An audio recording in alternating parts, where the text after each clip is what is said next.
India TV, आपकी आवाज। PM Modi आज जकार्ता में आसियान भारत शिखर सम्मेलन में हो रहे हैं शामिल। ईस्ट एशिया समिट में भी करेंगे शिरकत। जकार्ता एयरपोर्ट पर पीएम मोदी का जोरदार स्वागत हुआ। अंगरखा पहनाकर उनका स्वागत किया गया। पीएम मोदी के स्वागत पर एयरपोर्ट पर रंगारंग कार्यक्रम हुआ। स्थानीय कलाकारों ने पेश किया पारंपरिक नृत्य। जकार्ता में पीएम के स्वागत के लिए उमड़ा भारतीय समुदाय। मोदी मोदी के नारे से गूंज उठा hotel Ritz Carlton. PM Modi का होटल में भारतीय समुदाय के लोगों ने स्वागत किया। फूलों का गुलदस्ता देकर पीएम का स्वागत किया गया। भारतीय समुदाय के बीच पहुंचे पीएम, लोगों से मिलाया हाथ, बच्चों को किया प्यार। पीएम मोदी के साथ जकार्ता पहुंचे विदेश मंत्री एस जयशंकर। होटल में भारतीय समुदाय से मुलाकात की। अमेरिका के राष्ट्रपति जो बाइडेन का आज से 4 दिनों का भारत दौरा। G20 शिखर सम्मेलन में करेंगे शिरकत। G20 शिखर सम्मेलन से पहले राष्ट्रपति बाइडेन की पीएम मोदी से मुलाकात। 8 सितंबर को दोनों नेताओं के बीच होगी द्विपक्षीय वार्ता। अमेरिका ने राष्ट्रपति बाइडेन और पीएम मोदी की मुलाकात की उम्मीद जताई है। द्विपक्षीय वार्ता में कई बड़े समझौतों के संकेत दिए हैं। राष्ट्रपति जो बाइडेन 9 और 10 सितंबर को G20 शिखर सम्मेलन में शामिल होंगे। अमेरिका ने पीएम मोदी के नेतृत्व पर भरोसा जताया। G20 की अध्यक्षता के लिए भारत सही वक्त पर सही देश है। ब्रिटेन के पीएम ऋषि सुनक का बयान। भारत आने से पहले ऋषि सुनक की खालिस्तानियों को नसीहत। उग्रवाद का कोई भी रूप स्वीकार नहीं है। हिंसा को बर्दाश्त नहीं करेंगे। पीएम मोदी ने G20 को सफल बनाने के लिए सभी मंत्रियों को निर्देश दिया। विदेशी मेहमानों का स्वागत करेंगे मंत्री। G20 समिट में वैश्विक मामलों पर चर्चा करने का मिलेगा मौका। G20 के मुख्य समन्वयक हर्षवर्धन श्रृंगला का बयान। G20 ऐप में बदला गया देश का नाम। अब इंडिया की जगह भारत शब्द का हुआ इस्तेमाल। G20 के दौरान 8 से 10 सितंबर तक सुबह 4 बजे से चलेगी मेट्रो। सिर्फ सुप्रीम कोर्ट का मेट्रो स्टेशन बंद रहेगा। G20 से पहले दिल्ली में सुरक्षा के चाक चौबंद इंतजाम। फरीदाबाद बॉर्डर पर गाड़ियों की सघन तलाशी ली गई। दिल्ली पुलिस G20 समिट से पहले कर रही तैयारी। यमुना के किनारे की गई आंसू गैस गोलों को छोड़ने की प्रैक्टिस। G20 के लिए दिल्ली को दुल्हन की तरह सजाया गया। सुप्रीम कोर्ट की बिल्डिंग पर तिरंगे की लाइटिंग की गई है। G20 के लिए फूलों से सजेगी देश की राजधानी। गाजीपुर फूल मंडी को दिया गया है बड़ा ऑर्डर। G20 में विदेशी मेहमानों के लिए खादी इंडिया करेगी ऑर्गेनिक और जीरो कार्बन से बने उत्पादों की प्रदर्शनी। भारत मंडपम के बाहर लगी दुनिया की सबसे ऊंची नटराज की मूर्ति। G20 का यही वेन्यू है। दिल्ली सरकार में मंत्री आतिशी ने कहा G20 सम्मेलन के चलते 8 से 10 सितंबर तक राजधानी में स्कूल बंद रहेंगे। राष्ट्रपति के डिनर निमंत्रण पर शनिवार को दिल्ली आएंगे पश्चिम बंगाल की मुख्यमंत्री ममता बनर्जी। पीएम मोदी ने राष्ट्रपति के डिनर के लिए भी दिया है मंत्रियों को निर्देश। अपनी गाड़ी में जाने के बजाय एक साथ बस से डिनर जाने के लिए कहा गया। सनातन के अपमान को लेकर पहली बार बोले पीएम मोदी। कैबिनेट की बैठक में कहा टिप्पणी करके फंस गया विपक्ष। सनातन पर हमले का जवाब सही से देना पड़ेगा। पीएम मोदी ने विपक्ष की तुलना बुखार से की। जैसे बुखार में इंसान बड़बड़ाता है वैसे ही बेचैनी विपक्ष की है। पीएम मोदी की मंत्रियों को हिदायत। भारत इंडिया विवाद पर न बोलें। सनातन का अपमान करने से हो रहे नुकसान से बचने के लिए विपक्ष कर रहा है सियासत। सनातन पर द्वारका में स्मृति ईरानी ने कहा जब तक एक भी भक्त इस पुण्य धरती पर जीवित है कोई ऐसा नहीं जो धर्म को चुनौती दे। सनातन पर दिए बयान पर सख्त हुई वीएचपी। काशी में 2 से 6 नवंबर तक करेगी बड़ी बैठक। विश्व हिंदू परिषद के नेता गोविंद शिंदे का बयान। उदयनिधि स्टालिन और जी परमेश्वरा के खिलाफ जगह जगह एफआईआर दर्ज करवाएंगे। कर्नाटक के गृहमंत्री ने उठाया सवाल। जी परमेश्वर बोले हिंदू धर्म कहां से आया पता नहीं। उदयनिधि और प्रियांक खड़गे पर रामपुर में एफआईआर हुई है। मंत्री अनिल राजभर बोले किसी को सनातन धर्म का अपमान नहीं करने देंगे। इंडिया गठबंधन पर भड़के सुधांशु त्रिवेदी। सनातन में इन्हें बीमारी नजर आ रही है। बीमारी इनके दिमाग में है। इंडिया वर्सेस भारत विवाद के बीच मोहन भागवत का बड़ा बयान। कहा आपके बूढ़े होने से पहले ही अखंड भारत बन जाएगा। संघ कार्यालय पर तिरंगा नहीं फहराने के आरोप से संघ प्रमुख का इनकार। कहा 15 अगस्त और 26 जनवरी को हम जहां रहते हैं वहीं तिरंगा फहराते हैं। संघ प्रमुख ने एक किस्सा सुनाते हुए बताया पहली बार तिरंगा फहराने में आई मुश्किल दूर करने से अब तक संघ ध्वज के सम्मान के साथ खड़ा है। नए संसद भवन में होगा विशेष सत्र। 19 सितंबर को गणेश चतुर्थी के दिन होगा शिफ्ट। 18 तारीख को पुरानी संसद से शुरू होगा सेशन। संसद के विशेष सत्र से पहले सोनिया गांधी की पीएम मोदी को चिट्ठी। 9 मुद्दों पर चर्चा की मांग। पूछा, बिना बातचीत के संसद का सत्र क्यों बुलाया गया। प्रहलाद जोशी ने सोनिया गांधी के लेटर का जवाब दिया। कहा, उन्हें परंपराओं का ध्यान नहीं, सोनिया बेवजह विवाद पैदा करने की कोशिश कर रही हैं। विशेष सत्र बुलाने पर सोनिया और विपक्ष राजनीतिकरण कर रहा है, केंद्रीय मंत्री पीयूष गोयल का बयान। संसद के विशेष सत्र का बहिष्कार नहीं करेगी कांग्रेस। जयराम रमेश बोले, ये हमारे लिए जनता के मुद्दे को उठाने का मौका है। सरकार इंडिया के नाम से घबरा गई है, अब देश का नाम बदलकर भारत रख रही है। भीलवाड़ा से मल्लिकार्जुन खड़गे का निशाना। इंडिया अलायंस की कैंपेन कमेटी का प्रस्ताव। भोपाल, गुवाहाटी, दिल्ली, नागपुर और पटना में हो joint rally. CM Ashok Gehlot ने कांग्रेस अध्यक्ष की तारीफ की। कहा, इंडिया गठबंधन बनाने में मल्लिकार्जुन खड़गे की खास भूमिका है। समाजवादी पार्टी के नेता शिवपाल यादव पर ओपी राजभर का बड़ा दावा। कहा, जल्द एनडीए में शामिल होंगे शिवपाल। ओपी राजभर ने घोसी विधानसभा उपचुनाव में बीजेपी उम्मीदवार दारा सिंह चौहान की जीत का दावा किया। कहा, 8 सितंबर को सपाई घोसी से भाग जाएंगे। पटना में जेडीयू ऑफिस में लगे इंडिया अलायंस के पोस्टर पर हुआ विवाद। पोस्टर में जेडीयू अध्यक्ष ललन सिंह और डिप्टी सीएम तेजस्वी यादव का फोटो नहीं है। इंडिया अलायंस का पोस्टर देखकर ललन सिंह हुए नाराज। 1 घंटे के अंदर पोस्टर को हटा लिया गया। कांग्रेस अध्यक्ष मल्लिकार्जुन खड़गे का आज छत्तीसगढ़ का दौरा है। रायपुर में कांग्रेस कार्यकर्ताओं के साथ बैठक करेंगे।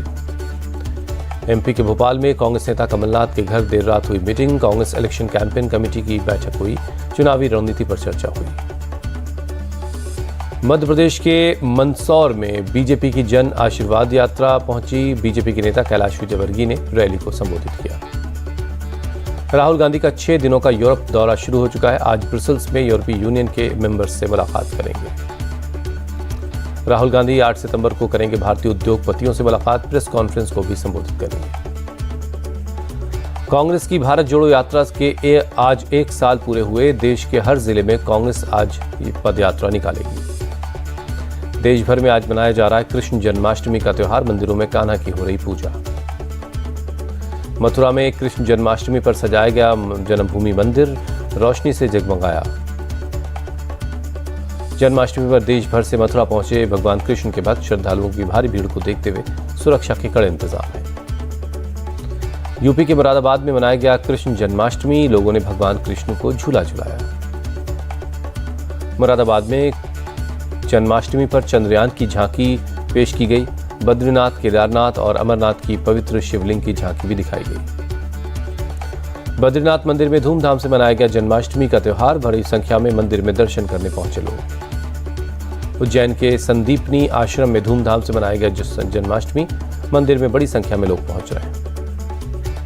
मुंबई के गिरगांव चौपाटी पर इस्कॉन मंदिर में मनाया गया जन्माष्टमी। भक्तों की भारी भीड़ उमड़ी। दिल्ली के इस्कॉन मंदिर में धूमधाम से मनाया गया जन्माष्टमी का त्योहार। भक्तों के लिए भगवान कृष्ण के दर्शन किए। वाराणसी में कृष्ण जन्माष्टमी पर उमड़ी लोगों की भीड़। कलाकारों ने किया कृष्ण लीला का मंचन। ओडिशा के भुवनेश्वर में धूमधाम से मनाया गया जन्माष्टमी। भगवान जगन्नाथ संस्कृति के अनुसार मनाई गई जन्माष्टमी का त्योहार। राजकोट में जन्माष्टमी का मेला शुरू हुआ। 5 दिन तक चलने वाले मेले में बड़ी संख्या में लोग पहुंच रहे हैं। देश भर में जन्माष्टमी की धूम है। भुवनेश्वर के इस्कॉन मंदिर में भी दिखी लोगों की भीड़। लालू यादव ने कृष्ण पूजा की फोटो शेयर किए। जन्माष्टमी पर लोगों को शुभकामनाएं दी। मुंबई में जन्माष्टमी पर दही हांडी का आयोजन हुआ। वर्ली में गोविंदाओं की टोली ने मटकी फोड़ी। वर्ली में मटकी फोड़ने का दिखा अजीबो गरीब अंदाज। गोविंदाओं की टोली ने सिर से मारकर फोड़ी मटकी। महाराष्ट्र में दही हांडी को लेकर सुरक्षा के कड़े इंतजाम। मुंबई पुलिस ने बनाया फूल प्रूफ प्लान। पुलिस ने गोविंदा मंडलों के साथ बैठक की। हाईकोर्ट और सरकार के निर्देशों की जानकारी भी दी। महाराष्ट्र कैबिनेट की बैठक में फैसला, प्याज किसानों की मदद करेगी सरकार। 3 लाख किसानों के लिए 465 करोड़ का फंड जारी किया गया। शिंदे कैबिनेट की बैठक में मराठा आरक्षण पर चर्चा हुई। सरकार ने रेवेन्यू सेक्रेटरी से मराठाओं की कुनबी सर्वे रिपोर्ट पेश करने के लिए कहा है। सीएम एकनाथ शिंदे ने मनोज जारंगे से अनशन खत्म करने की अपील की। कहा, मराठा आरक्षण पर काम कर रही सरकार। मराठा आरक्षण का समर्थन करेंगे मुसलमानों को भी दे रिजर्वेशन, सपा विधायक रईस शेख का बयान। आदित्य ठाकरे ने राज्यपाल रमेश बैस से मुलाकात की, जालना लाठीचार्ज पर कार्रवाई करने की मांग की। लोकसभा प्रवास कार्यक्रम के तहत 16 सितंबर को अमित शाह का बिहार का दौरा है। मधुबनी के झंझारपुर में लोकसभा कोर कमेटी की बैठक करेंगे। मधुबनी के जोगबनी में भारत नेपाल सीमा पर इंटीग्रेटेड चेक पोस्ट का उद्घाटन हुआ। एसएसबी बटालियन मुख्यालय का भी उद्घाटन करेंगे अमित शाह। पटना में आरजेडी एमएलए ललन यादव के घर से 2 बार हुई नल चोरी का केस सुलझा। पुलिस ने 24 घंटे में चोर को पकड़ लिया। सीतामढ़ी के रहने वाले प्रिंस मिश्रा ने 2 दिन में चुराए थे 8 नल। सभी नल कबाड़ी को बेच दिए थे। डॉग स्क्वाड की मदद से पुलिस ने प्रिंस मिश्रा को पकड़ा। चोरी किए गए सभी नल बरामद कर लिए। प्रिंस मिश्रा ने ललन यादव से पहले आरजेडी एमएलए सुधाकर सिंह के घर से भी नलों की चोरी की थी। पुलिस ने प्रिंस को जेल भेज दिया है। पंजाब बीजेपी के 4 नेता पार्टी से निष्कासित। निमिषा मेहता, दलविंदर सिंह, कुलदीप सिंह और गुरप्रीत सिंह पर पार्टी विरोधी गतिविधियों में शामिल होने का आरोप है। टीएमसी सांसद नुसरत जहां को ईडी का नोटिस। 12 सितंबर को कोलकाता के सॉल्ट लेक में ईडी ऑफिस में बुलाया गया है। कंस्ट्रक्शन कंपनी 7 सेंस इंफ्रास्ट्रक्चर पर वरिष्ठ नागरिकों के फ्लैट के नाम पर करोड़ों की धोखाधड़ी का आरोप है। कंपनी की डायरेक्टर थी नुसरत जहां। मणिपुर में नहीं थम रहा हिंसा का दौर। विष्णुपुर में सुरक्षा बलों और लोगों के बीच झड़प। कर्फ्यू के बीच बड़ी संख्या में लोग सड़कों पर उतरे। फौगा कचाओ इकाई में लोगों ने तोड़े बैरिकेड्स। पुलिस ने भीड़ को काबू में करने के लिए आंसू गैस के गोलों का इस्तेमाल किया। बड़ी संख्या में घरों से निकलकर लोग सड़कों पर बैठे। प्रदर्शनकारियों ने पुलिस और केंद्रीय बलों की आवाजाही रोक दी। मणिपुर में हिंसा की वजह से घर छोड़ने वाले लोग अब अपने घरों की तरफ लौटने की कोशिश में हैं। लोगों की मांग है उन्हें अपने घर जाने दिया जाए। नोएडा के सेक्टर 118 की सुपरटेक सोसाइटी में बिल्डर और मेंटेनेंस कंपनी की गुंडागर्दी। जबरन वसूली के लिए सोसाइटी की बिजली काटी गई। 250 से ज्यादा परिवार बेहाल है। अवैध तरीके से प्रीपेड मीटर लगाने के लिए अड़े हैं बिल्डर और मेंटेनेंस की कंपनियां। ओसी और फ्लैट की रजिस्ट्री के बगैर मेंटेनेंस चार्ज वसूलने के लिए बिजली काटकर मनमानी कर रहे हैं। यूपी के इटावा में रिटायर्ड टीचर को मिली डेड बॉडी। मौके पर पहुंची पुलिस ने शव को पोस्टमार्टम के लिए भेजा। पुलिस ने कुछ लोगों को हिरासत में लेकर उनसे पूछताछ की है। मामले की जांच के लिए एक टीम गठित की गई है। डेंगू के बढ़ते मामलों पर दिल्ली सरकार का फोकस। मंत्री सौरभ भारद्वाज ने कहा, G20 के बाद शुरू होगा 10 हफ्ते 10 बजे 10 मिनट कैंपेन। रूस के विदेश मंत्री से मिले एस जयशंकर। जकार्ता में ईस्ट एशिया समिट से अलग बातचीत हुई। अयोध्या में योगी सरकार बनाएगी टेंपल म्यूजियम। सनातन परंपराओं की झलक देखने को मिलेगी। पूर्वी यूक्रेन में रूस का बड़ा एयर स्ट्राइक। 16 लोगों की मौत, दर्जनों जख्मी हैं। यूक्रेन के डोनेट्स्क क्षेत्र में रूसी हमले का सीसीटीवी फुटेज सामने आया। धमाके में कई दुकानें और कार जलकर खाक हो गई। रूसी एयर स्ट्राइक के बाद हर तरफ तबाही का मंजर। दुकानों और कारों के मलबे हर तरफ बिखरे पड़े हैं। ब्लास्ट के बाद बाजार की सड़कों पर कई शव दिखे। घायलों को अस्पताल पहुंचाने में जुटे राहत कर्मी। अमेरिकी विदेश मंत्री अचानक यूक्रेन की राजधानी कीव पहुंचे। रूसी बलों के खिलाफ यूक्रेन का समर्थन जताना उनका मकसद था। हथियारों का नया उत्पादन शुरू करेगा यूक्रेन। प्रेसिडेंट ज़ेलेंस्की का बयान। रूस के वैगनर ग्रुप को प्रतिबंधित आतंकी संगठन घोषित करेगा ब्रिटेन। संगठन का सदस्य बनना या समर्थन करना अवैध होगा। अमेरिका की उत्तर कोरिया को चेतावनी। रूस को हथियार की मदद देने पर चुकानी होगी भारी कीमत। नॉर्थ कोरिया के रूस को हथियार देने पर कमला हैरिस ने जताई चिंता। कहा, यूक्रेन युद्ध कर रूस ने मानवता के खिलाफ अपराध किया है। ग्लोबल फिनटेक फेस्टिवल में शामिल हुए आरबीआई गवर्नर। कहा, दुनिया में भारतीय फिनटेक क्षेत्र का महत्व बढ़ रहा है। देश में 50 करोड़ से ज्यादा जन धन खाते खोले गए। आरबीआई गवर्नर शक्तिकांत दास का बयान। होंडा ने अपनी नई एसयूवी होंडा एलिवेट को भारत में लॉन्च कर दिया है। एसयूवी की शुरुआती कीमत 10,99,000 रुपए रखी गई है। होंडा एलिवेट का लुक और डिजाइन मॉडर्न है। कंपनी ने 4 ट्रिम्स के साथ इसे पेश किया है। 458 लीटर का इसमें बूट स्पेस मिलेगा। अटारी वाघा बॉर्डर के रास्ते पाकिस्तान से लौटी बीसीसीआई की टीम। रोजर बिन्नी बोले, दौरा पूरी तरह से क्रिकेट के नजरिए से था। राजनीतिक कुछ भी नहीं था। वनडे वर्ल्ड कप के 4 लाख टिकट रिलीज करेगी बीसीसीआई, फैंस की नाराजगी के बाद लिया गया फैसला।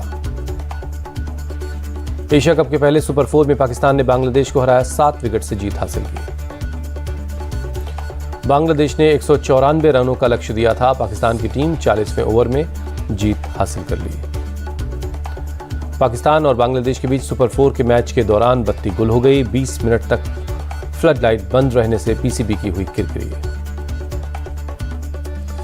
विदेश में काउंटी क्रिकेट खेलेंगे युजवेंद्र चहल, एशिया कप और वनडे वर्ल्ड कप में नहीं मिली जगह। आईसीसी ने वनडे रैंकिंग जारी की, पाकिस्तान के बाबर आजम टॉप पर कायम है। शुभमन गिल और ईशान किशन ने करियर की सर्वश्रेष्ठ रैंकिंग हासिल की है, गिल तीसरे और ईशान 24वें नंबर पर पहुंचे। सर्बिया के नोवाक जोकोविच 47वीं बार यूएस ओपन के सेमीफाइनल में पहुंचे, अमेरिकी खिलाड़ी टेलर फिट्ज को दी शिकस्त। यूएस ओपन के सेमीफाइनल में हारी भारतीय मेंस टेनिस टीम, ब्रॉन्ज से करना पड़ा संतोष। मानहानि के मामले में पहलवान बजरंग पूनिया को कोर्ट ने 1 दिन के लिए पेशी से छूट दी, स्वास्थ्य का दिया हवाला। शाहरुख खान की फिल्म जवान आज बड़े पर्दे पर रिलीज हो रही, बाहुबली 2 से बड़ी ओपनिंग मिलने की उम्मीद है। अक्षय कुमार ने अपनी film the great Bharat rescue का नाम बदला, अब मिशन रानीगंज रखा गया है नाम।